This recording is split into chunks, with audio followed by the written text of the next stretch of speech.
So a new report says that you don't have to go halfway around the world to see democracy in danger. A new report by the Economist Intelligence Unit says that for the second straight year, America's system of government is considered a flawed democracy. This is thanks in large part to, quote, a serious decline in public trust in U.S. institutions. According to the authors, Donald Trump's presidency has only further polarized America. With us now, let's bring in columnist for the New York Times, Nick Kristof, professor at the Lyndon B. Johnson School of Public Affairs at the University of Texas, Victoria DeFrancesco Soto, and a former member of both the Lyndon Johnson and Jimmy Carter presidential administrations, an attorney for the Washington Post during Watergate, Joseph Califano. He's out with the new book, Our Damaged Democracy, We the People Must Act. Nick Kristof, let's start with you. In your latest column, you tell the story of a chemistry professor in Kansas who was arrested last week in front of his family. And I'm looking for, here we go. I tweeted out part of your column yesterday, and the response to your column has been incredible. This is the quote: agents handcuffed a beloved chemistry professor as he was leaving home to drive his daughter to school.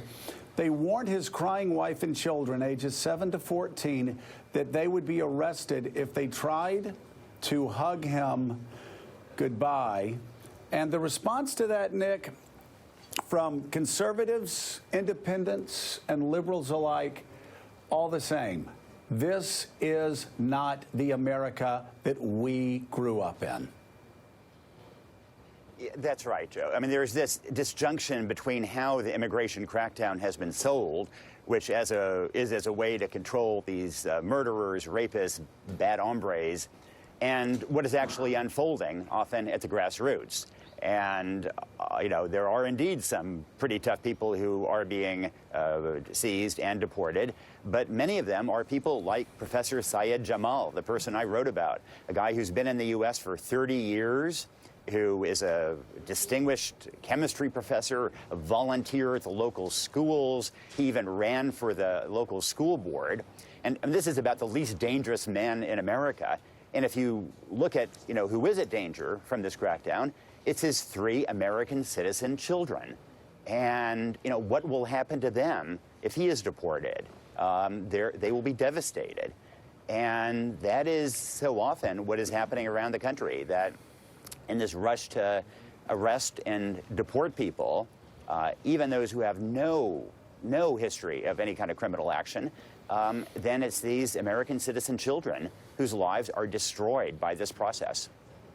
So, Nick, so this Kansas professor is leaving home to drive his daughter to school. The ICE agents swoop in. They arrest him. Why in the world, and this is what so many people don't understand, they don't understand the arrest, but also why do these agents, who are American citizens themselves, why do we have people in our government telling children, 7-year-old children, that they will be arrested if they try to hug their father goodbye? Boy, I wish I could understand that. And, you know, and the family is struggling to understand why the arrest happened at all. Professor Jamal had a temporary work permit. He was reporting regularly to ICE. He had reported to ICE most recently earlier in January. And, you know, he wasn't in hiding. There was no reason to go through this. But all of a sudden, ICE changed its exercise of discretion. And instead of allowing him to stay because he was perceived as an asset to the community, they swooped down. He was in the car in his driveway, driving his daughter. They tapped on the window, asked if he was Syed Jamal, ordered him to step out, and handcuffed him in front of his family, in front of his crying family. Yeah. So, Victoria, this weekend I saw a study by Pew that showed that immigration, illegal immigration into the United States, is flatlined since Barack Obama became president in 2009. In fact, in many years, it has decreased. Add on top of that the fact that Mexican illegal immigration to the United States has dropped, and that non-Mexican immigration to the United States, illegal immigration, has actually increased. It makes everything that Donald Trump said in the campaign about the border with Mexico, about the wall with Mexico, to be just as preposterous as we all said it was during the campaign. And yet, he continues to do it, and we see him now dragging beloved chemistry professors with work permits to jail in a way that you would expect to happen in Turkey or Russia. Right. So what Donald Trump has done, he has villainized the immigrant. He has taken all empathy away from why immigrants come to the United States in the first place. But to just step back for a minute, immigration at its core is about economics. So it's about demand and it's about supply. In the United States, up until the Great Recession, there was a much greater demand for labor. So that's why we saw such high rates of immigration from Mexico, especially, and other parts of the world. Once the recession hit, there wasn't that demand, and Mexican immigrants said, hey, why am I going to go to the United States and be unemployed? I might as well stay in Mexico and be unemployed. And that's why we see those Q numbers. Yeah, something else, Victoria, that, of course, Donald Trump and the Republican Party would not like you to know, is the fact that Barack Obama actually was pretty tough on illegal immigration. And even on legal immigration, he was constantly scolded by immigration groups as being too tough on illegal immigration and immigration in general. Well, Joe, I mean, I clearly remember the moniker of deporter-in-chief, and there was a lot of anger at Barack Obama among the Latino community because of that. So what we saw was a dampening of immigration, both because the demand was going down, and Barack Obama, in an attempt to try to get a comprehensive immigration reform, said, look, I'm going to show that I'm tough on immigration, but then the Republicans never came through in providing that comprehensive immigration reform. Yeah. Nick? Well, Joe, it seems there are at least two men working in the White House until recently who were a bigger danger to Americans than the man who was just handcuffed by ICE in front of his kids. We have here Joe Califano has a new book out about our damaged democracy. And Joe, you talk a little bit about there are reasons why our government has come to a standstill. Tell us, you know, the three branches of government. We have the presidency, the Congress, and the courts. How is each one being brought to a standstill? What's happened is the presidency has become the most powerful of all these organizations, overwhelming the others. President is now the chief legislator. For every law Congress passes, the president produces about 20 or more regulations. The president has sent presidents for 50 years, have sent 100,000 people to their death in war, Americans, and wounded another million without any declaration of war. Probably people under 40 in this country don't even know that Congress has the exclusive right to declare war. And the president the staff is monumental. It's hundreds and hundreds of people. He's running a state-run media. I mean, WhiteHouse.gov, YouTube, around the clock. This is a massive operation with hundreds of people running it. So that's more typical of a dictatorship or a monarchy than is of a democracy. Congress, on its side, is crippled. They for the last 20 years, with rare exception, haven't passed appropriations bills. They just passed continuing resolutions, which gives the president a lot of power and the special interest with money to get all kinds of stuff in there. Congress also has become a pay-to-play organization. There's a whole table in the back of the book of what each Democrat was required to contribute in 2013. There's the same one for the Republicans. We couldn't get it leaked out. But we're talking about, you know, you want to be chair of a key committee, it's $500,000 if you're a Democrat. You have to raise money. Right. Yeah, you have to, or 700, 800,000 if you're a Republican, as Joe well knows. And the courts, the courts have been politicized. It starts with the Supreme Court. I mean, from the moment of the nomination, Donald Trump and all his predecessors for the last 20 years or 30 years now, I want a guy that's going to vote just the way I want him to vote.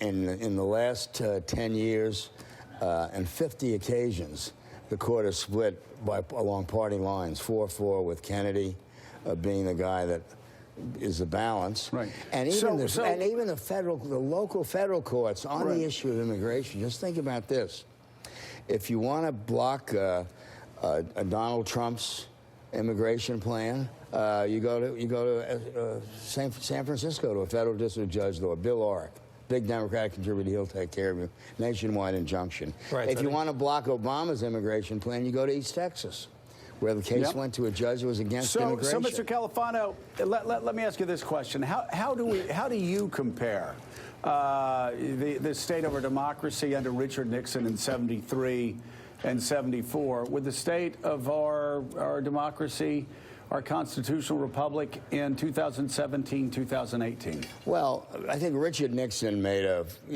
run at totally against the Constitution. As we both know, and I was, as you know, I was representing the Washington Post and the Democratic Party in those days. I think what's happened, what I'm writing about now, is these are systemic problems that president after president. You know, Ronald Reagan was the first president to, when he signed a bill, to say, I'm not going to follow this provision. I'm not going to enforce this provision. Every single president has done that with respect to provisions and laws they don't agree with and don't like. We have a very serious problem here that goes to the whole way our system works and the partisanship. I mean, with all due respect, Schiff and Nunes, they can't talk to each other. They write a memo to the FBI that the president has to clear. Now they're going to build a wall between their staffs. We have fundamental systemic problems that threaten our democracy. Right.